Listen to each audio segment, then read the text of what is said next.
Há 33 anos, o Brasil recebeu uma das principais reuniões para falar sobre meio ambiente no mundo. Foi a Rio 92. Agora, Belém do Pará está pronta para receber a reunião da COP30 e também falar sobre os avanços na preservação do meio ambiente e das mudanças climáticas. Para a gente entender um pouco melhor o que vai ser a COP30, nós vamos conversar com a ministra Marina Silva, do Meio Ambiente e Mudanças Climáticas do Brasil. Muito obrigado, ministra, por falar com a gente. Eu já queria começar perguntando qual a expectativa que a senhora tem para a COP30 no Brasil. Qual decisão estaria no seu top 1 de prioridades para o nosso país? Bem, a COP30 acontece, como eu disse, num contexto geopolítico muito desafiador. E, nesse sentido, os países do sul global têm uma oportunidade muito grande de liderar pelo exemplo. Eu tenho uma expectativa de que a COP30 seja um novo marco referencial para os próximos 10 anos, como foi o Acordo de Paris, que encerra o seu ciclo agora, que a COP30 marque um novo processo de medidas, não mais como regras ou como arquitetura de negociação, mas, sobretudo, de implementação dos acordos que nós já fizemos, dos consensos que nós já alcançamos até aqui, desde a Rio 92 e após o Acordo de Paris. O mundo já decidiu que não podemos ultrapassar 1,5 de temperatura da Terra, já decidiu que temos que viabilizar 1,3 trilhão para ajudar os países em desenvolvimento a fazer as suas transições, e o mundo também já decidiu que nós temos que fazer uma transição justa e planejada para o fim do uso de combustível fóssil e de desmatamento. Por que justa e planejada? Porque a melhor forma da gente fazer uma mudança é a gente se planejando para essa mudança. Os países do sul global, após 4 COPs terem acontecido em países do sul global, sendo que 3 delas foram lideradas por países dos BRICS, pode deixar um grande legado. O legado de criar mecanismos, instrumentos para que a gente possa liderar em vez de ser liderados, implementar os nossos esforços, mas cobrando a ajuda e o apoio necessário. Agora, se nós não nos planejarmos, nós vamos ser mudados pela realidade que já está, infelizmente, nos afetando dos eventos climáticos extremos. O Brasil, por exemplo, tem um compromisso de zerar desmatamento até 2030. Isso só é possível hoje, e o presidente Lula ter assumido esse compromisso em 2022 na sua campanha, porque em 2003, quando ele teve o primeiro governo, nós fizemos um plano de combate e prevenção do desmatamento que tem sido muito exitoso. Só nesses 2 primeiros anos de governo, nós já reduzimos desmatamento em 46% na Amazônia e 32% no país inteiro, e nós estamos muito comprometidos em zerar desmatamento até 2030, mas isso só é possível porque lá atrás, em 2023, há 20 anos atrás,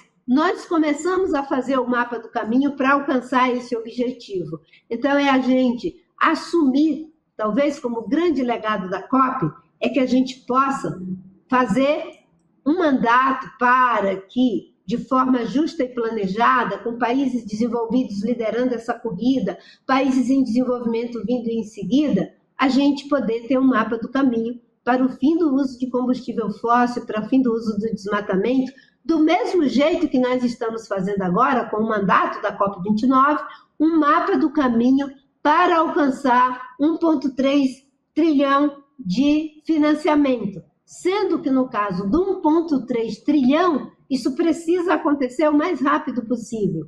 Em relação aos compromissos que nós já assumimos até aqui, se a gente não mudar, se a gente não se planejar, nós vamos acabar sendo mudados pelas chuvas torrenciais, pela elevação do nível dos mares, pelas secas que afetam nossos sistemas agrícolas e pelos incêndios ou as ondas de calor que estão ceifando a vida de milhões e milhões de pessoas em todo o mundo a cada ano. É um contexto desafiador, mas eu acho que o sul global pode fazer da COP30 um marco referencial na agenda de implementação e que essa implementação possa ser feita de forma justa e planejada. A gente entende que a China tem trabalhado ativamente para enfrentar as mudanças climáticas. Nos últimos 10 anos, o gigante asiático manteve um crescimento econômico médio anual de mais de 6%, com uma taxa média de crescimento do consumo de energia de 3%. Construiu o maior sistema de produção de eletricidade limpa e aço limpo do mundo, além de uma nova cadeia industrial de energia.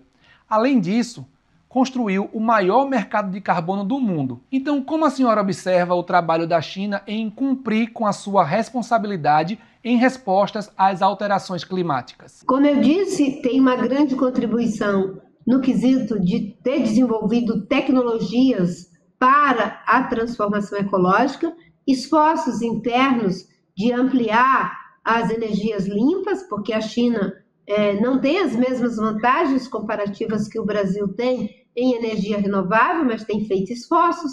Os esforços de fazer restauração de área degradada com reflorestamento, todo o trabalho que vem sendo feito em termos de tecnologia em relação aos carros elétricos, tudo isso são contribuições que vêm sendo dadas. Eu sempre digo que nós, os países do sul global, somos beneficiários do princípio das responsabilidades comuns, porém diferenciadas, mas temos assumido nossas responsabilidades e precisamos ampliá-las cada vez mais no sentido de liderar pelo exemplo. Por isso que o BRICS, por isso que todo o debate que vem sendo feito é no sentido de que o sul global possa estar unido para cooperar entre si e mostrar que é possível juntar economia com ecologia, de que não tem como ter uma agenda que não considere o fator da mudança do clima, porque nós somos os mais prejudicados. As nossas populações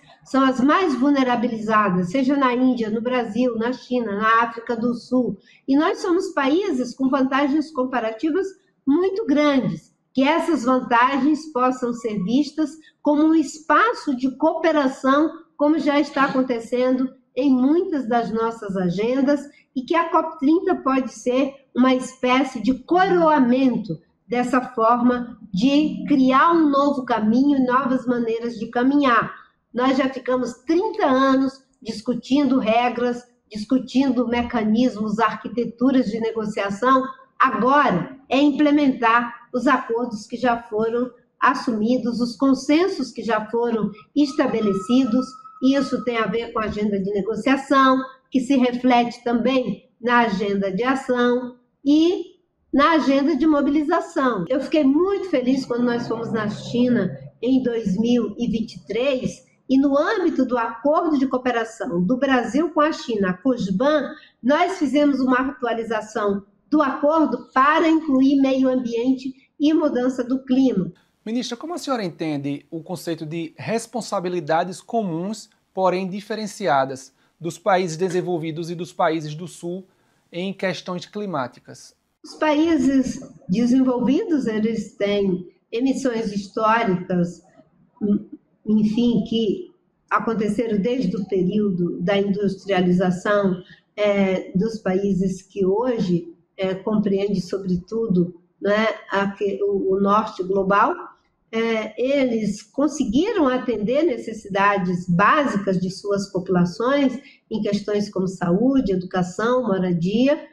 Os países em desenvolvimento, além de não terem as mesmas emissões históricas, eles ainda não atenderam necessidades básicas de suas populações.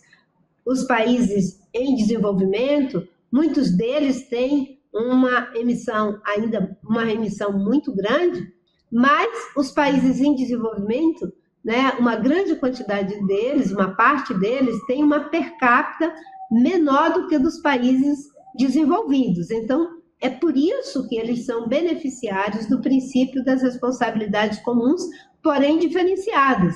Mas todos temos responsabilidades, cada um de acordo com as possibilidades e de forma justa. Se eu, historicamente, tenho emissões maiores e se per capitamente eu tenho emissões maiores, é justo que lidere essa corrida. No caso dos países em desenvolvimento, é fundamental receber apoio, tecnologia, receber recursos financeiros para se somar aos nossos esforços internos, para que não tenhamos que repetir o mesmo caminho que levou ao aumento da temperatura, à perda de biodiversidade, desertificação nos países que, historicamente, vinham por um paradigma de uso insustentável dos recursos naturais.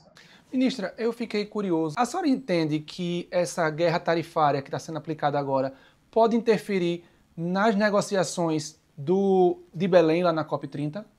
Essa guerra tarifária e as guerras de um modo geral, as guerras bélicas também, elas são altamente prejudiciais aos esforços climáticos que precisam ser feitos. O que deveria se estar fazendo era uma guerra contra a fome, uma guerra contra a mudança do clima, uma guerra contra a situação de degradação social que temos em muitas regiões.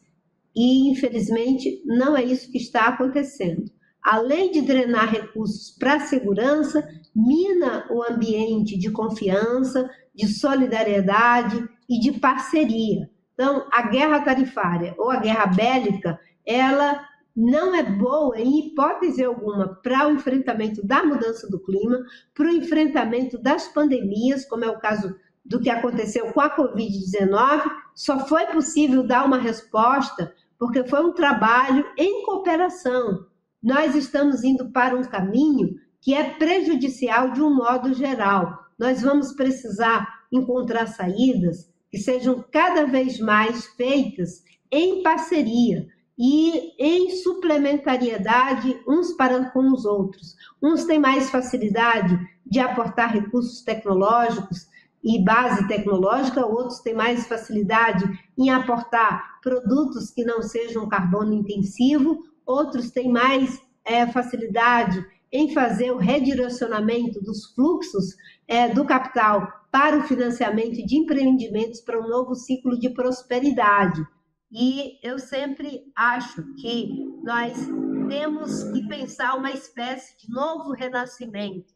E esse novo renascimento, ele agora terá que vir necessariamente de uma busca de paz das pessoas consigo mesmas, umas com as outras e com a natureza.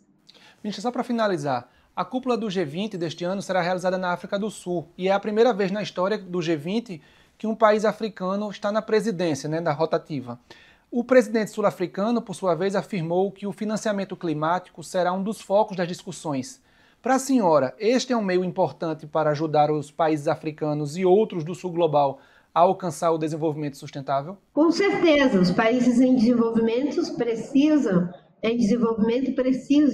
de transferência de tecnologia, de acordo de cooperação técnico-científica, de recursos financeiros. Por isso, inclusive, que o Brasil está propondo um mecanismo inovador, que é o Fundo Floresta Tropical para Sempre, que mobiliza recursos públicos para alavancar recursos privados, para a criação de um fundo global para pagamento por hectare de floresta protegida para todos os 70 países detentores de floresta tropical. Há que se mobilizar recursos públicos na quantidade e com perenidade, tanto quanto recursos privados, para que os países em desenvolvimento, principalmente os mais vulnerabilizados, possam fazer sua transição energética, possam mudar seus sistemas produtivos quando isso for necessário, fazer os processos de adaptação, porque nós já estamos vivendo as consequências. Eu sempre digo que nós temos uma agenda de mitigação que é necessária, porque isso é a raiz do problema, o planeta está febril e o que vai fazer com que essa febre passe é se atacarmos a razão dessa febre, que são as emissões de CO2. Mas nós precisamos também nos adaptar, porque as mudanças já estão acontecendo numa velocidade muito grande. Além de mitigar e adaptar, nós vamos precisar transformar nossos modelos de desenvolvimento. E isso é um processo de médio e longo prazo que exige recursos financeiros, exige conhecimento e exige principalmente muita cooperação.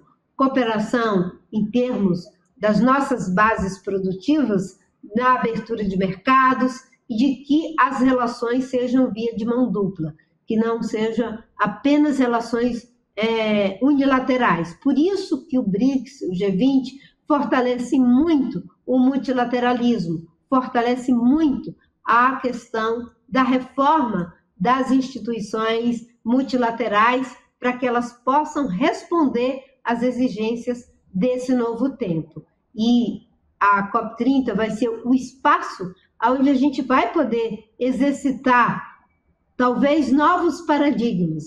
Como nós vamos fazer para, depois de 33 anos da Rio 92, tendo a COP sendo realizada no país em que ela teve origem, a gente vai poder sair dali com nossas sociedades acreditando que é possível uma saída. Ministra, mais uma vez, obrigado pelo seu tempo. Foi muito importante a gente ouvir o que a senhora espera, principalmente da reunião do G20 e também da COP30. Foi um prazer conversar com a senhora. Obrigada.